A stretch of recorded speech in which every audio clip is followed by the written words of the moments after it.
Pada 8 Desember 2024 kemarin, rezim totaliter Bashar al-Assad yang memerintah Suriah selama 24 tahun akhirnya jatuh. Serangan yang dipimpin Tahrir al-Syam, Tentara Nasional Suriah, dan Turki telah mengakhiri Perang Saudara Suriah yang berlangsung sejak tahun 2011. Perebutan Damaskus menandai berakhirnya kekuasaan keluarga Assad yang telah memerintah turun-temurun. Mereka harus melarikan diri dari negara itu dan mencari perlindungan di luar negeri. Kepergian presiden yang tidak berkutik ini membuat pasukan oposisi mengumumkan kemenangan di seluruh televisi pemerintah. Tetapi pelarian mereka bukanlah satu-satunya drama. Istri Bashar yang lahir di Inggris telah sakit parah dan berjuang melawan leukemia, di mana kondisinya semakin memburuk selama bertahun-tahun. Asma al-Assad bukan hanya istri presiden, namun ibu negara Suriah yang memainkan peran penting dalam negara. Bersama suaminya, Asma adalah salah satu pemain ekonomi utama, mengendalikan sebagian besar sektor bisnis, perbankan, telekomunikasi, real estate, dan industri maritim Suriah. Apa yang terjadi pada istri diktator Suriah yang terkenal ini? Seperti apa kehidupannya di pengasingan? Apakah dia mengatasi penyakitnya? Berikut adalah kontroversi lengkap Asma dan Bashar al-Assad.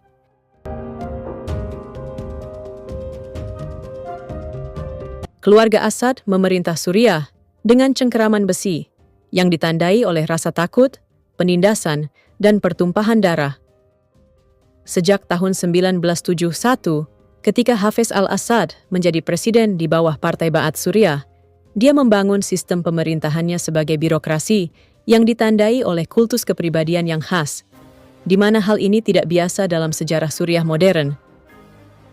Gambar, potret, kutipan, dan pujian terhadap Assad dipajang di mana-mana, mulai dari sekolah hingga pasar umum dan kantor pemerintah. Hafez dipuji sebagai pemimpin abadi yang disucikan, atau disebut Al-Muqaddas dalam ideologi resmi. Hafez menata ulang masyarakat Suriah di sepanjang garis militeristik dan mempromosikan angkatan bersenjata sebagai aspek utama kehidupan publik. Setelah kematian Hafez, putra sekaligus penggantinya Bashar al-Assad mewarisi kultus kepribadian yang ada, dengan partai itu memuji dia sebagai pemimpin muda dan harapan rakyat. Mengambil pengaruh dari model kepemimpinan turun-temurun, seperti Korea Utara, propaganda resmi di Suriah menganggap keluarga Assad memiliki sifat-sifat mulia dan menghormati para leluhur Assad sebagai bapak pendiri Suriah modern. Namun, hal ini berakhir pada 8 Desember, serta menjadi mimpi buruk bagi Bashar dan keluarganya. Mereka melarikan diri dengan dramatis menggunakan terowongan bawah tanah rahasia yang dibantu oleh sekutu dan negara-negara lain. Selama tahun-tahun ini, satu orang berdiri di sisi Bashar, yakni istrinya Asma al-Assad. Dia bukan hanya ibu dari 3 anaknya, namun juga memainkan peran kunci dalam mengelola rahasia ekonomi Suriah. Asma menuai kekaguman dan kritikan media yang pernah memanggilnya Lady Diana dari Suriah dan Mawar Padang Pasir. Namun setelah kejahatan rezim itu terungkap, sebutan itu berubah dan dia dikutuk rakyat Suriah sebagai wanita yang pertama kali akan masuk ke neraka. Sebenarnya, siapakah Asma al-Assad? Nama lahirnya adalah Asma Fawaz Akras, dan dia lahir pada 11 Agustus tahun 1975 di London. Ayahnya adalah Fawaz Akras, yang merupakan seorang ahli jantung di Rumah Sakit Cromwell. Ibunya Sahar Akras merupakan pensiunan diplomat yang menjabat sebagai sekretaris pertama di Kedutaan Besar Suriah di London. Asma dibesarkan dalam keluarga Muslim Sunni yang taat. Bisa dikatakan bahwa Asma menghabiskan masa kecilnya jauh dari kekacauan Perang Saudara Timur Tengah. Dia tumbuh dalam keluarga yang menyeimbangkan tradisi Suriah dengan gaya hidup Barat di London. Pendidikan Asma mencerminkan aspirasi tinggi keluarganya, di mana dia mulai di sekolah menengah Twyford Church of England dan unggul secara akademis. Asma melanjutkan pendidikannya ke Queen's College, yang merupakan sekolah swasta khusus perempuan. kerja kerasnya terbayar ketika dia memperoleh gelar ilmu komputer dan sastra Perancis dari King's College London. Dia dengan cepat menekuni karir di bidang perbankan investasi dan mulai bekerja sebagai analis ekonomi di Deutsche Bank Group, di divisi manajemen Eropa dan Asia Timur. Pada saat itu, rekan kerjanya mengenalnya sebagai Emma dan menggambarkannya sebagai wanita ambisius. 2 tahun kemudian, Asma bergabung dengan divisi perbankan investasi JP Morgan, di mana dia bekerja pada tim yang mengkhususkan diri dalam perusahaan bioteknologi dan farmasi. Asma berkata bahwa pengalaman perbankannya memberinya pemikiran analitis dan kemampuan untuk memahami sisi bisnis dalam menjalankan perusahaan. Mewarisi darah Suriah dari orang tuanya, hanya sedikit yang tahu bahwa bankir ambisius ini akan menemukan dirinya berada di pusat salah satu rezim paling kontroversial di dunia. Kehidupan Asma berubah secara tak terduga pada akhir tahun 90-an ketika ibunya dilaporkan mendorongnya untuk berhubungan kembali dengan teman lamanya, Bashar al-Assad. Pria muda itu tinggal di London sebagai mahasiswa yang ingin menjadi dokter mata dan menjalani kehidupan jauh dari kekacauan politik Suriah. Hubungan mereka menjadi semakin dekat di London, dan Asma senang karena Bashar hanyalah pewaris cadangan. Pada saat itu, Bashar tampak bersemangat tentang dunia kedokteran, dan dia tidak tertarik pada warisan ayahnya Hafez al-Assad yang telah memerintah Suriah dengan tangan besi sejak tahun 1971. Namun, takdir campur tangan pada tahun 1994, ketika kakak Bashar yang telah dipersiapkan sebagai penerus ayah mereka, justru secara tragis meninggal dalam sebuah kecelakaan mobil. Tiba-tiba, Bashar terlempar ke dalam tanggung jawab mendiang kakaknya yang tidak pernah dia harapkan atau persiapkan. Bashar kembali ke Suriah, meninggalkan ambisinya menjadi dokter mata, dan meninggalkan hidup tenangnya di London. Ayahnya segera mendaftarkan Bashar dalam pelatihan militer jalur cepat, di mana dia naik pangkat dari kapten menjadi kolonel hanya dalam waktu 3 tahun. Ketika ayahnya meninggal pada tahun 2000, Bashar siap untuk mengambil alih kekuasaan. Setelah pemilihan umum Suriah dikritik karena kecurangan, mereka tidak terlalu ambil pusing karena Bashar berhasil menjadi presiden dengan mengamankan 97% suara untuk melanjutkan dinasti Assad. Sementara itu, Asma berada di posisi kritis karena dia berencana untuk memulai program MBA di Harvard, dan dia memahami bahwa hubungannya dengan Bashar akan mengubah segalanya. Ketika ditanya mengapa dia melepaskan karir bergengsinya di JP Morgan dan pendidikannya, Asma menjawab bahwa dia akan memilih cinta daripada Harvard. Pada tahun 2000, Asma tiba-tiba mengundurkan diri dari posisinya di JP Morgan, hanya sebulan sebelum pernikahan mereka. Keputusannya mengejutkan rekan kerjanya, terutama karena itu terjadi tak lama setelah dia menolak bonus besar dari bosnya. Pernikahan Asma dan Bashar dilangsungkan pada bulan Desember tahun 2000. Berita ini mengejutkan banyak orang, karena tidak seperti pernikahan besar pada umumnya. Pernikahan mereka diselimuti rahasia. Tidak ada laporan publik sebelumnya mengenai hubungan mereka, dan hal ini muncul begitu saja bagi warga Suriah dan dunia luar. Hubungan mereka dianggap sebagai simbol menuju modernisasi dan reformasi. Bagaimanapun, Asma adalah seorang Muslim Sunni dari latar belakang kebarat-baratan, sementara Bashar berasal dari cabang Alawid. Bagi banyak orang, pernikahan mereka tampaknya mewakili persatuan dan janji Suriah yang lebih cerah dan lebih progresif. Kehidupan Asma sebagai ibu negara tidak dimulai dengan jamuan mewah atau acara karpet merah. Sebaliknya, dia turun ke jalan pada minggu-minggu pertama pernikahannya. Dia melakukan perjalanan ke pedesaan Suriah dan mengenakan jeans dan kaos sederhana untuk bertemu dengan warga. "Saya ingin bertemu dengan orang-orang sebelum dunia bertemu dengan saya," ungkapnya. Asma mengunjungi 100 desa di 13 dari 14 provinsi di Suriah untuk mendengarkan keluhan masyarakat dan berpikir tentang bagaimana dia dapat berkontribusi sebagai ibu negara. Asma berinisiatif untuk meningkatkan pendidikan, peluang ekonomi, dan pembangunan pedesaan.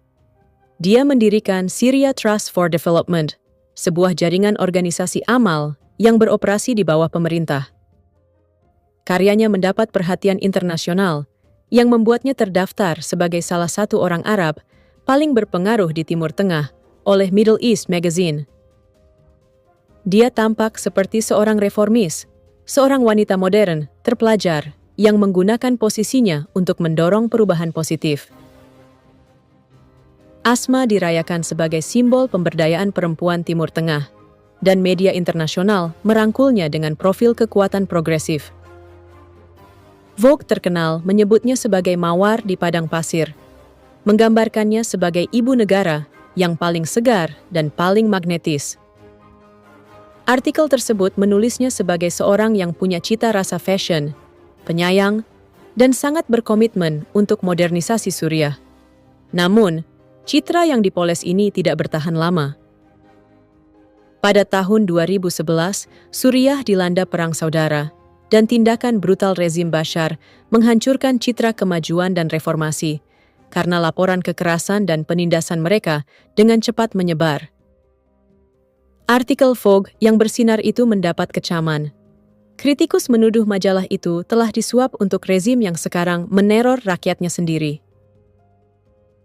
Tahun 2012, Anna Wintour menjauhkan diri dari artikel Vogue itu dan mengakui bahwa mereka berharap pada rezim Assad pada saat publikasi. Namun tentu peristiwa perang mengungkapkan sifat sebenarnya dari rezim itu. Tahun-tahun awal Asma sebagai ibu negara dipenuhi dengan harapan dan ilusi kemajuan. Keluarga mereka tampak sempurna dan manis di media. Pada awalnya, Asma dan Bashar adalah orang tua dari 3 orang anak, di mana putra pertama dinamai menurut nama ayahnya, yakni Hafez al-Assad, yang lahir pada tahun 2001. 2 tahun kemudian, mereka menyambut putri mereka Zai, dan diikuti oleh putra bungsu mereka, Karim. Di depan umum, Asma sering menekankan perannya sebagai seorang ibu, sementara Bashar sering terlihat sebagai pemimpin yang tegas.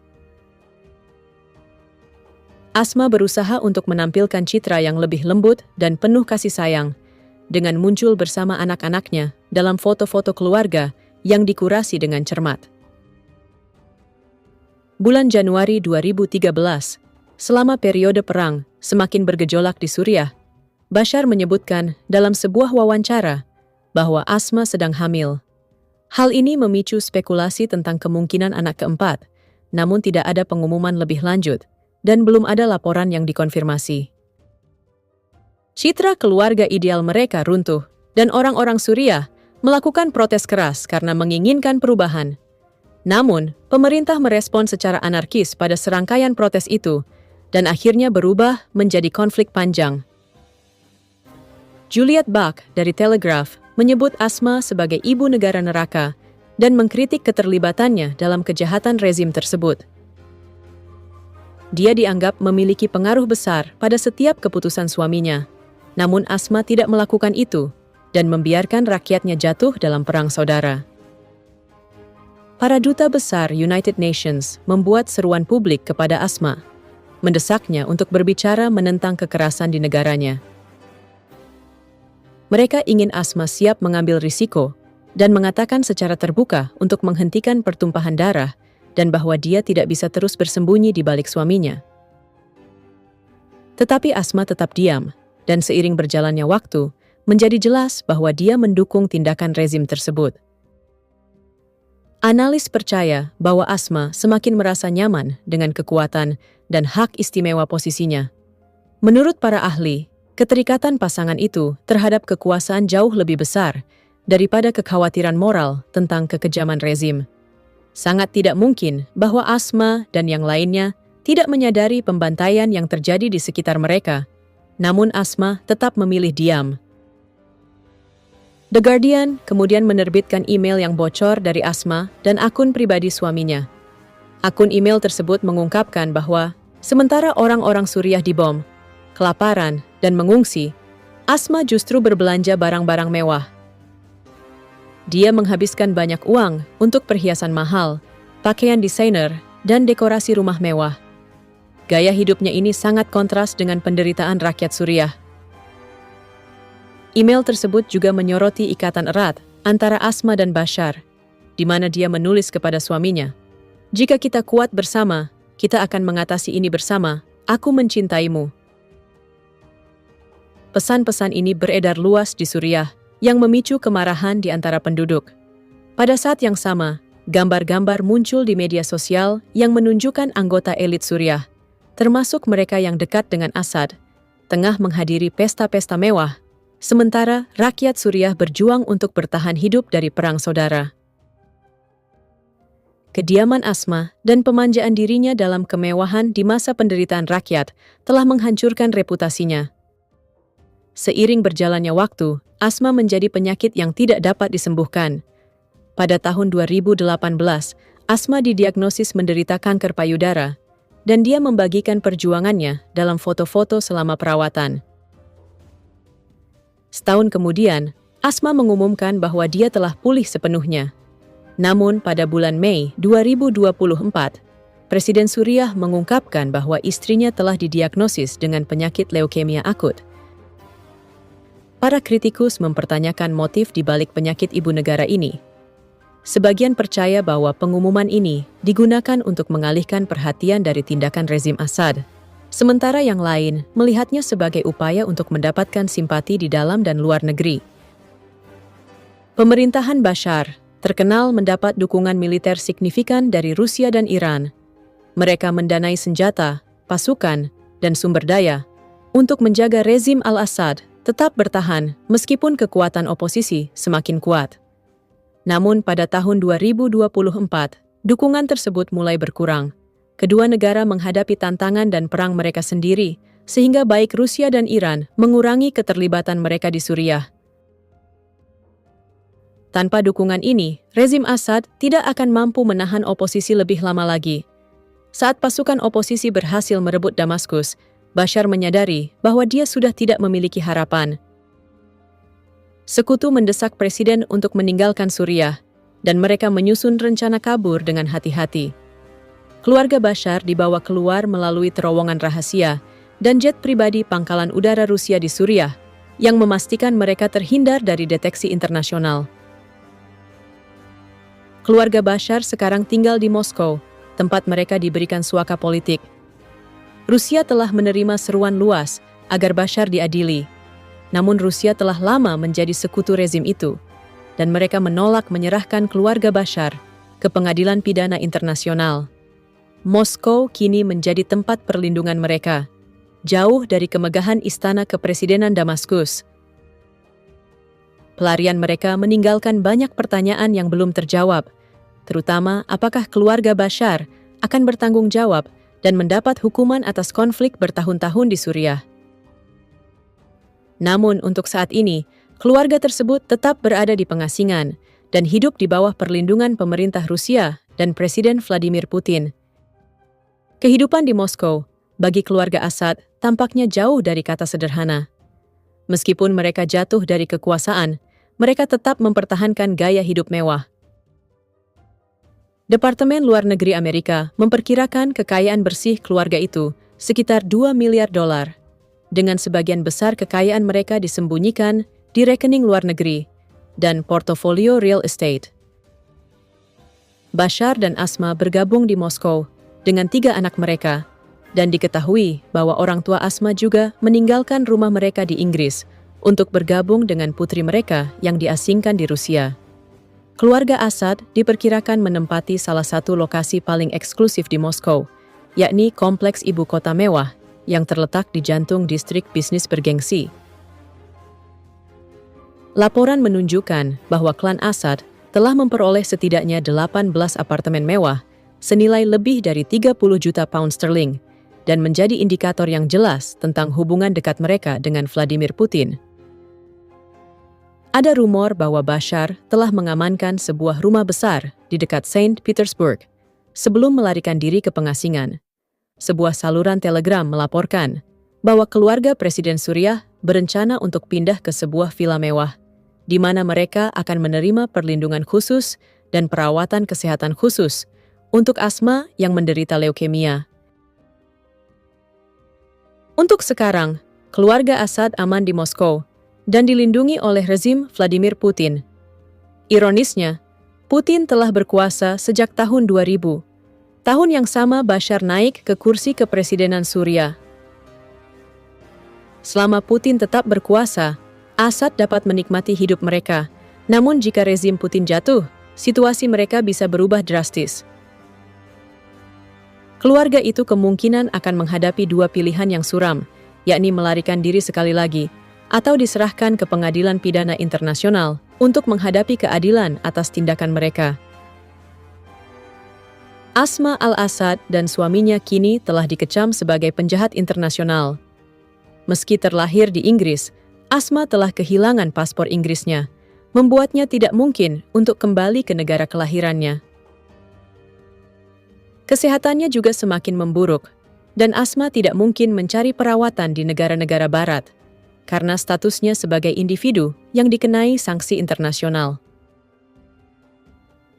Kehidupan Asma al-Assad yang dulunya dijadikan simbol harapan masyarakat Suriah, kini hidup dalam pengasingan, reputasinya ternoda, dan sakit-sakitan.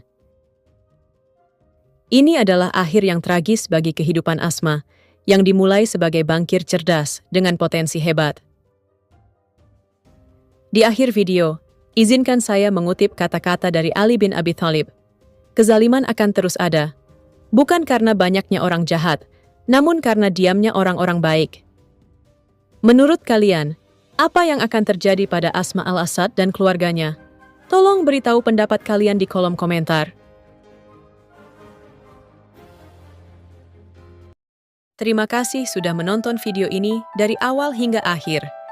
Jika kalian suka dengan video ini, jangan lupa klik tombol subscribe, like, komen, dan share, agar tidak tertinggal informasi sejarah dunia lainnya. Sampai jumpa di video selanjutnya.